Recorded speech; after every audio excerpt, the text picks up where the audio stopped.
Alright, today we're going to finish the last part of Non-Being and Nothingness by the non-philosopher Tim Snavely. Me. Chapter 14, Sartre Part 3, Revenge of the Hammer. Near the end of Sartre's book, and perhaps my own as well, this breaking of the dyad of doing and having as a fundamental basis for actions made me want to do and have a burger, a woman, a cow, and a job.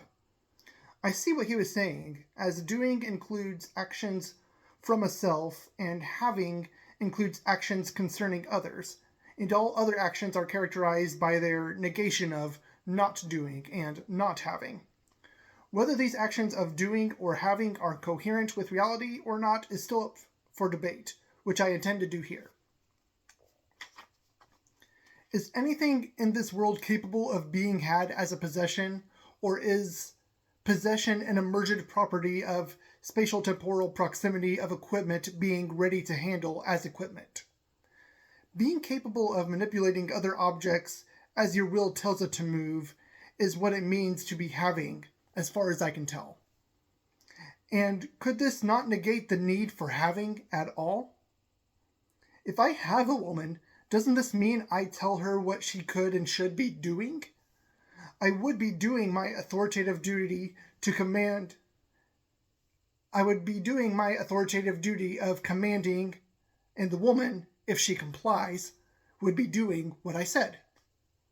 Similarly, in the case of the hammer, in it being an obstinate yet compliant inanimate object, requires either me or another more compliant object to do the act of gripping the hammer by the handle to get the hammer to begin the action of doing the hammering. In this case, I would not be hammering. I would simply be forcing an obstinate hammer into doing the act of hammering for me. That is just a function of me doing my job, being an overman to the hammer, to the burger, to the willing subject, and to the subjugated subject. In essence, to be having something implies the capacity for the thing to be doing what I desire. What I desire it to do, either now or sometime in the future. Where else is there to go from here? If nothing did exist as a first thing to exist, that would provide us with nothing to base our own existence on. A lattice of non-beings all the way up and down the scales of the magnitude of the universe, as maddening as the thought is, would still be consistent with empirical observations. What I mean is that every non-being would then be being a zero-dimensional point on a one-dimensional string, and they interconnect by forming a lattice at the smallest scales. At intermediate scales, mereological nihilism negates things down to no part of them being necessary for things to be as they are, which leaves nothing as non-being as this necessary part for things to be as they are. And at the cosmic scale, the universe as a whole, with this model, is being calculated by a quantum vacuum bit. Our only current awareness of these things cannot be negated, even if they aren't to be believed. But even our awareness will be negated one day in time, regardless if you believe it or not. Our actions define our way of being, and permeate our being despite the void. By using our distinct substantive points of contact, composed of mass electric space-time, to act with other actors being in the world alongside us in human reality. And the ideological pit of solipsism could only be maintained if the I reading this was themselves a non-being, QVB or QLB, to justify their awareness that requires being an active thought. However, the world as observed is more justifiable as being a negation of the negation, a negation of the negator, as an inevitable possibility of nothingness naturally negating itself. Existential meaning and purpose, if it is to survive, should likewise transcend the void of non-beings like our own being, for if it doesn't, the void is surely capable of negating it. Life is active, so we move. Meaning doesn't move. It simply defines what it is, which is its isness.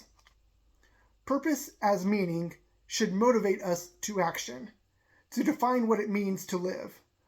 But since meaning doesn't move the thing by itself, ironically enough, the meaning itself is just another form of non-being. And since we need meaning to define whatever it is in the first place, the isness of what meaning is, at least in part, is one of non-being as well. This is in part why we beings must give ourselves purpose, or have purpose be delegated to us by others. For if we don't, such an ideological pit will likely become indistinguishable from an existential pit, and the only logical conclusion to the question, to be or not to be, would be the latter. I defined non-being in this book. I gave the inherently meaningless meaning, and a being being an active thought can do this for themselves. So, what does it mean for you to be? An active definition that grows with time as knowledge increases may be necessary for our continued conquest and subjugation of the non-being. Chapter 15.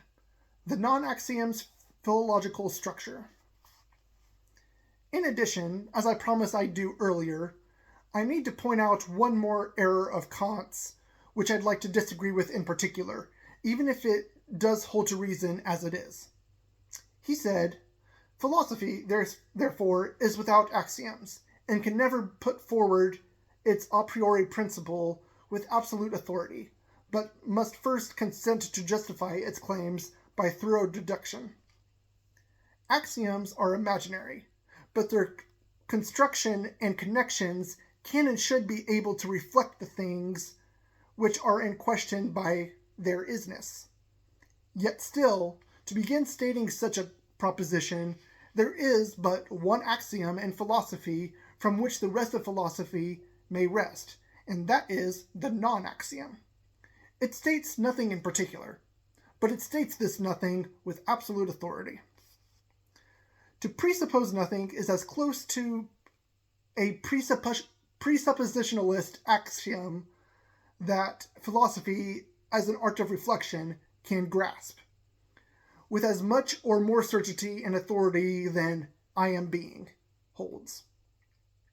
And on that note, I will now begin the full extent of pure reason that can be built from the smallest set of presuppositions laid out clearly, that begins with the non-axiom and asks a reasonably exhaustive list of questions to explore and connect with other axioms with certainty, so far as the questions themselves are deemed valid. To presuppose nothing is as close to pure reason as reason can achieve. I wish it was possible to hold absolutely zero underlying axioms in a philological structure, but at least one is always required to make any sense beyond nonsense. This zeroth axiom should be vacant, but that would gain us nothing and get us nowhere, and we'd still be left with the same problem.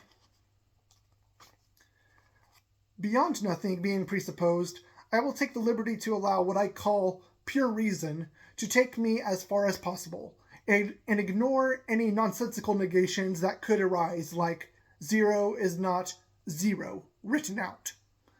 Thus, equivalence between qualitative and quantitative systems is reasonably supposed, and nothing is not zilch, or 0 is not 0.00. Thus, equivalence between synonyms is granted and supposed for simplicity. Of course, equivalence in itself as an achievable thing is also presupposed, along with the many other logical and mathematical rules invoked on this journey. I will also avoid any meta-answers that would just be me being a smart ass, like I am thinking, or hi thinking, I'm dad. Reason in itself would be flawed to ignore the void that lies underneath it, to skip to performing more substantial things like playing Minecraft or thinking about ontological empiricism. Okay. Question 1. What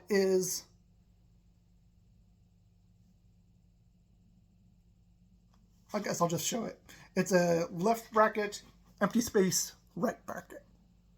So, how should I say that in this thing?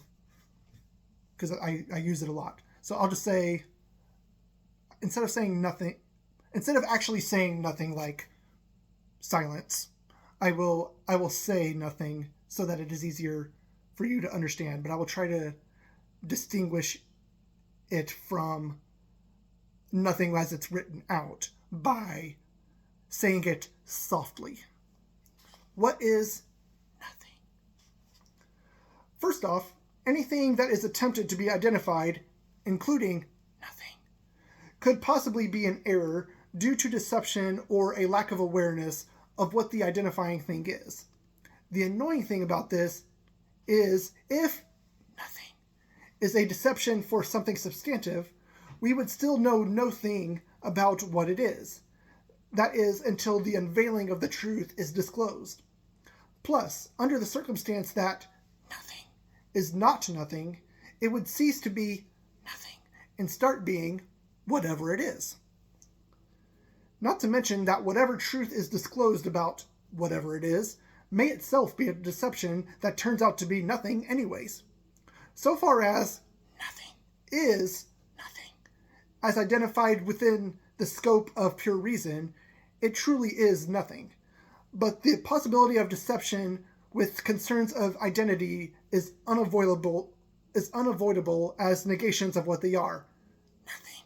The subject of primary inquiry is either nothing and no thing as the void and emptiness, or a deception of something as an unknown thing. To investigate nothing as nothing and no thing, we observe space in itself. Space allows us the ability to see how it can be infinitely divided into smaller points and segments. But when all that remains is no space as a 0D point, that point is simultaneously there amidst the surrounding space and missing as well, since it lacks all hints of dimensionality. 0 points are indistinguishable from a single point, thus they are equivalent when observed in isolation, as we are doing. Therefore, nothing being split between 0 0D points and 1 0D point is equal to the nothing whole as nothing, which is non-being in its totality. Question 2. What is nothing doing? If nothing is a deception, the probable actions of nothing would then be vastly increased. The true actions of nothing would be unknowable enough due to its appearance as nothing. Even though nothing is doing no thing, if it is in fact nothing, it should be noted that this is not in contradiction to nothing being both split and whole, since no action is performed by nothing to become split. It is merely capable of being observed in both states from the start. An absolute zero divided into 2, 3, or an infinite quanta of segments as non-segments is equivalent to the whole/absolute zero that isn't divided. Save for our a priori observations of it, they are equivalent. This is what I mean whenever I say I am a bi-Gnostic nihilist. We can know, Gnostic, that the void is both bi, split and whole, so long as we also uphold the transcendental philological structures of mathematics, which bring us to this solution. Question 3.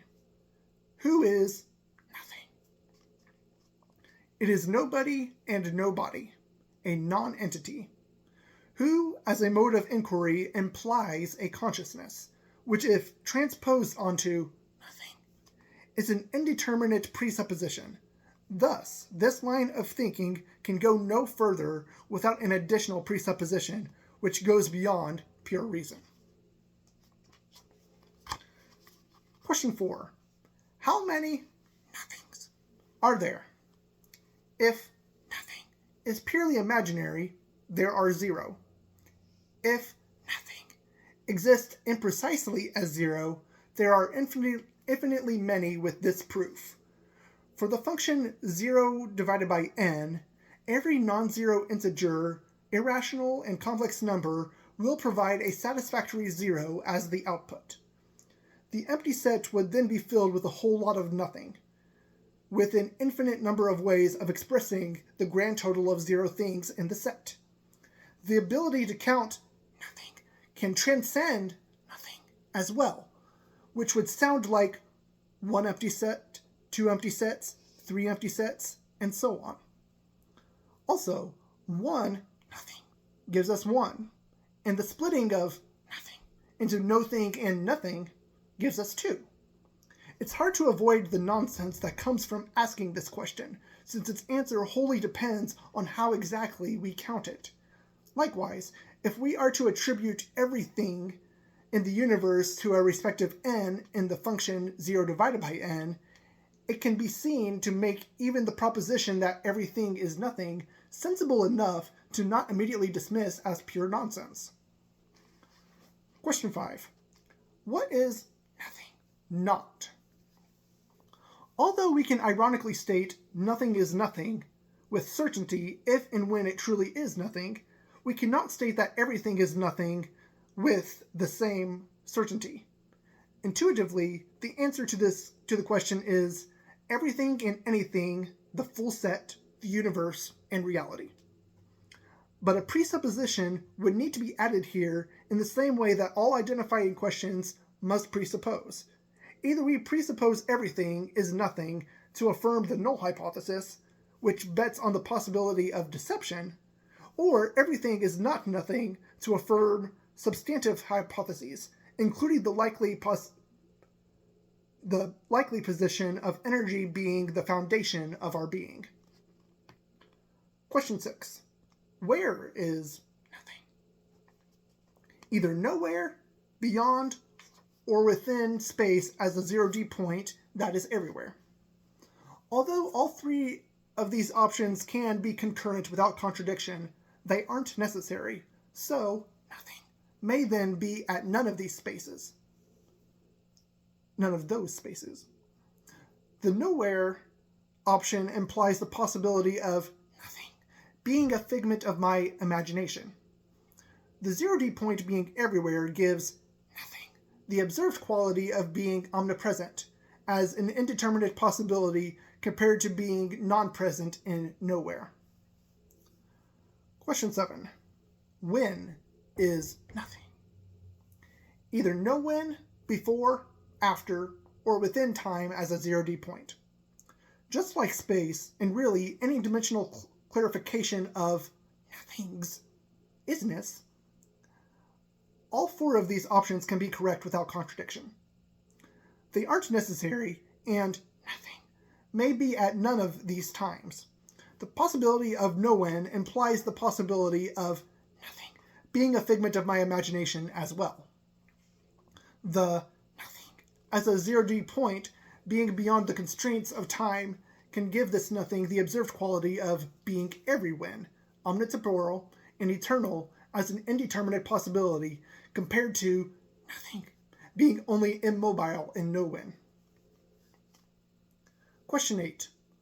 Why nothing? Either no purpose, no knowable purpose, or inevitable. Purpose in general is not inherent, and meaning is defined by the subject's reasoning. Thus, it takes time and effort to find purpose. And since nothing lies beyond time, its purpose can never be found for itself. So it is up to beings in time to give nothing its purpose, if any is to be given to it at all. But there is no one definitive answer to give this question, to both nothing and any possible thing you could put within it. In this manner, it can and has been demonstrated that even when inquiring about anything outside one's own self-reflective awareness, the incompleteness of our perfect knowledge of it will be perpetual. Even when these questions are posed to our own object thing, the same incompleteness problem emerges, in the sense that the answer to the question wouldn't be a complete description of what the question is asking. So the only certainty can only come from the following question. Question 9. Who is reasoning about nothing? I am aware that I am aware of nothing being the focus of my attention. Not knowing anything more about myself, even if it was a deceived awareness, would not negate the awareness itself. I am aware. I am conscious. And I have an active thinking process concerning myself with nothing. All others' awarenesses and nothing's awareness adds a presupposition to the world as a mere appearance is or is not a certain way. I actively think, therefore I am. I must be being, for I cannot not be whilst being in active thought. Even if the reasoning process was merely a misattribution of actions as thought, the change of actions underlying the reasoning that discriminates one thought from the next absolutely affirms the energy underlying the action underlying the thought itself. But the possibility of I also being nothing isn't a negated possibility, if and only if I am a quantum bit of energy that is itself spaceless, timeless, immaterial, etc., seeing that I could have set up a sort of simulation with my energy and made it a part of the programming to forget that I alone was the one deceiving myself from the nature of my solitary reality. In summary, all measurable inquiries, particularly when asking when concerning time, where concerning space, and how concerning the totality of dimensions working together, these questions can only be elaborated on after presupposing that the appearance is how the thing in question really is. Of course, even when speaking of the three fundamental axioms that can be held with three additional presuppositions, namely the non-axiom, I am, and being as energy and action, these things would need a stable point of reference whilst being in the world to be known or used. And since we know we need 2 points to make a line, if I lack determinate pointedness for both the non-being as nothing and for being as energy and action for anything and everything in the world, inductively points towards a substantive hypothesis of absolute relativity being the only form of a viable theory of everything that could ever hope to hold water atop these three fundamental axioms. It is absolute because there is no such stable point of reference to refer to. Shoot, even these three axioms stand in opposition to each other. If no thing was the first cause, then the non-being could only be imaginary, as zero I in its entirety. But this contradicts the consistency of the quantitative system which we swore to uphold. If everything lacks nothing, would it not still be outside everything, as I've already said? And the possibility of I being everything and or being nothing as a non-being, although reasonably unlikely, cannot both be completely negated simultaneously. It's like a pesky whack-a-mole that if you hit one, the other immediately pops up, and if you try to hit both, they both resist adding to your score. All of the what questions, as an attempt to identify what the thing in question is, can always possibly be a deception. And all of the who questions add a presupposition of implied consciousness, with the sole exception of the question, who is thinking about being and non-being, whilst I am is actively thinking about these topics. And lastly, the why questions, as demonstrated by most 5-year-olds, can always be followed up with another why, or why not, to the point of reaching nothing or a complete non-answer.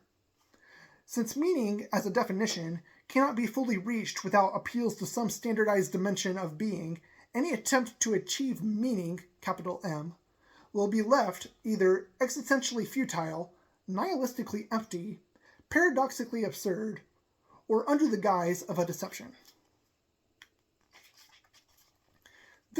This deduction made me realize that all questions are in pursuit of the same capital M meaning, and grasping it is found, albeit incompletely, precisely by the asking process. A solid axiomatic system can easily show how y follows x when the connecting questions are presented as well, and the other possibilities are at least briefly acknowledged and attempted to be rebutted. A non sequitur then can be defined by an incomplete axiomatic chain, where no single question can connect two propositions.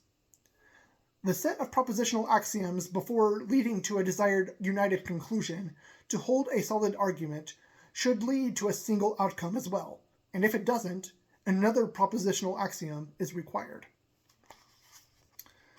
Chapter 16. What the heck did I just read? Final round. Metacritique of non-being.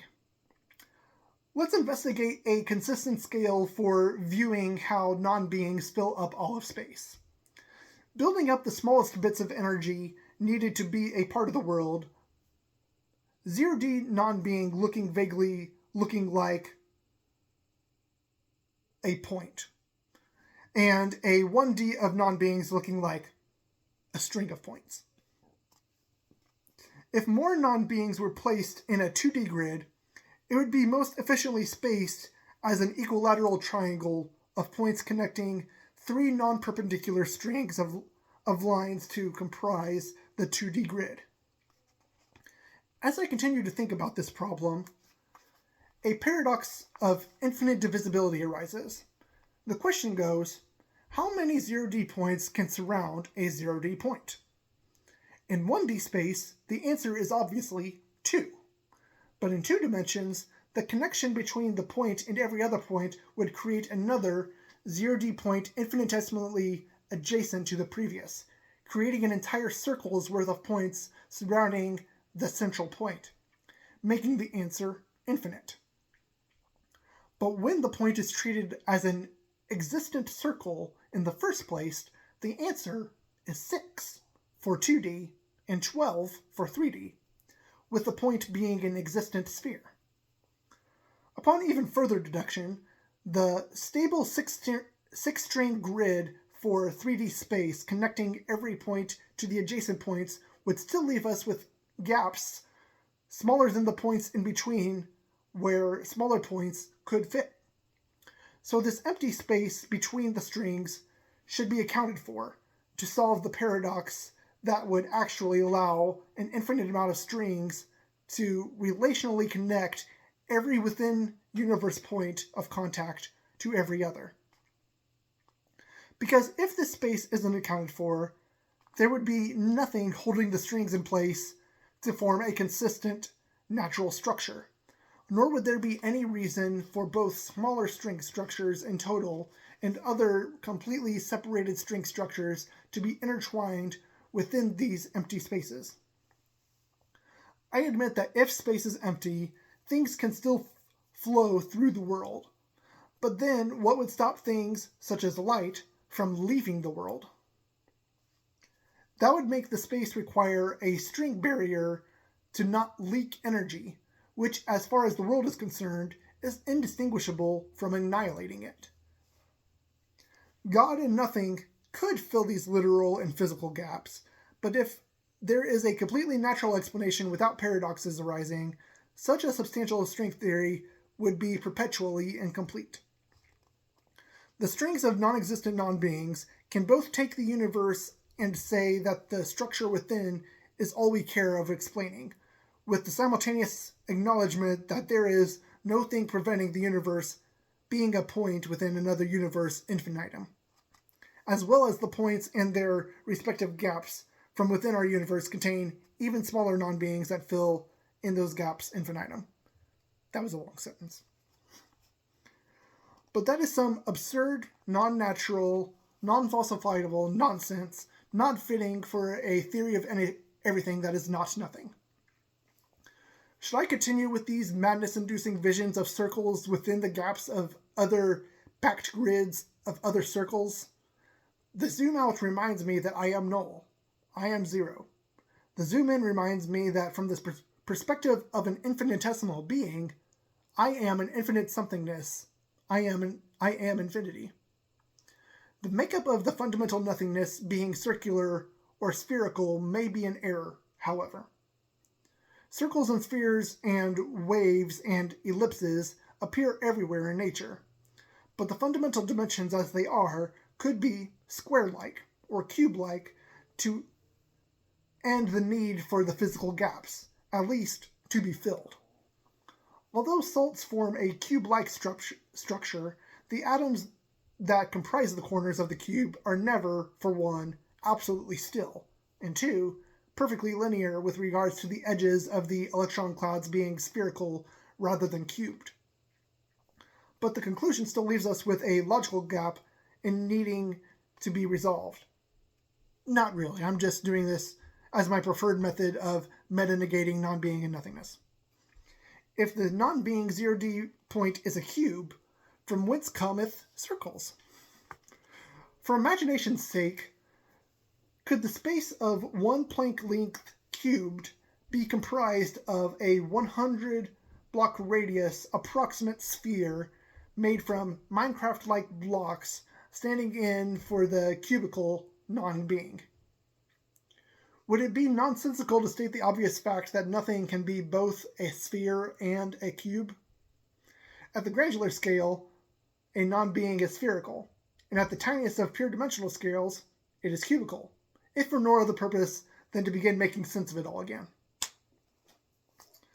In an attempt not to commit philosophical suicide just yet, I shall rephrase this proposition. The dimensions themselves are necessarily transcendental to the thing or things being measured. They never get to the core of describing what the things actually are, for as I stated earlier, this isness of what a thing is requires the totality of its dimensions, values, laid out before the thing can be all of what it is. This is impossible, due to its perpetually retroactive nature for those who are being in the world alongside us in human reality. However, this implies that the objects of appearance to actually be being in the world alongside us in human reality are not simply being a mere possibility as an object of appearance. All the dimensions as being possible measurements of an object of appearance is therefore required before the thing can even begin being what it is, which is its isness. Thus, any philological structure, even one that is based on nothingness as such, necessarily requires at least one substantially valid, yet simultaneously transcendental thing from which to compare the soundness of the structure as a means to investigate the thing being measured. The isness of non-being and nothingness is so simple that it's simple. Do you think that this is complicated? Nah, it's simple. And here is the one sentence that y'all might want to write down in your notes if you're into that sort of thing. The totality of possible dimensional values for the non-being is non-applicable, and the totality of possible values for every substantive valid dimension for nothingness are all zero. Just as the empty set's setness transcends the emptiness within the set, so do the dimensions transcend the totality of a thing that is being measured in the world. Now, going back to committing philosophical suicide once more, while nothingness is being a zero-dimensional cube, comprising the very fabric of the world as a necessary mode of it being the world, the question concerning the number of sides that a zero-dimensional sphere has is clearly non-applicable. A 0D cube has both 0 sides and 6 sides, and the question looking into a 0D sphere's quanta of sides is as inapplicable of an inquiry as it comes, for it would be both 0 and infinite, as is proper for the non-being. Thus, even while the non-being is non-being, it is being a sphere of non-existence. While it may be alright to visualize a point as a circle or sphere in isolation and a single dimension as a cylinder or string, I hope I have made it clear why, when we're constructing an in-total model, using valid and substantive dimensions, investigating the isness of everything, it would be of benefit to view them as cubical. Would it be accurate? Who knows besides nobody? Maybe the gaps between are necessary to hold different kinds of qualia dimensions or qualia strings for mass electric spacetime. Does it matter?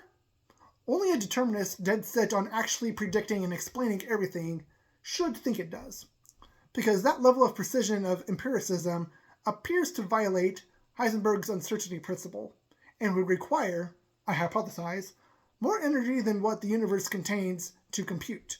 But I digress.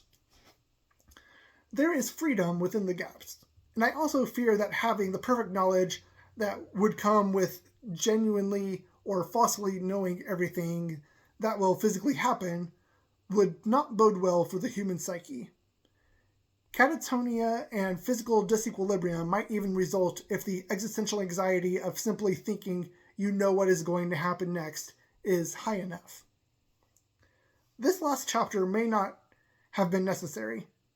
I intentionally sprinkled stupid words amidst self-proclaimed brilliant ideas in the style of word salads in the realm of pure reason for multiple reasons, and I might as well be clear here about what those intentions were. For one, in the possible future where I am both alive and famous enough to merit attention from this more serious work of mine, I would be able to discern more easily which critiques deserve my time, by whether they choose to criticize an obvious nonsense thing I said, or if they criticize an aspect that I agree needs to be addressed further. Perhaps I could have cut the length of this book in half and still have gotten the points I wanted to across, but it would have been less amusing all around if I didn't take the sophist liberties that I did. For the witty among you, I hope the nonsense was more of an amusement than a headache. My sincere apologies if that wasn't the case. And for a genuine personal critique of the pure reason I attempted to address herein, non-being cannot be observed, and not being able to observe nothingness doesn't actually negate the being of everything if you cannot have it being what being is not. The main point of this book, if one can be made at all, is that being, likewise, cannot be observed apart from a thing in question. And it also adds nothing to it. So saying that something is being, or that something exists, is about as useless as saying non-being is nothingness. Only when energy is actualized into action does being emerge, not before as a part of its isness. And energy requires time to demonstrate itself in action. Otherwise, it would remain hidden. So before the universe could ever come into being, if there was a before, what absolutely had to be was the universe's non-negatable energy in a state of non-being. And that is just absurd. And that's it. Hope you enjoyed it.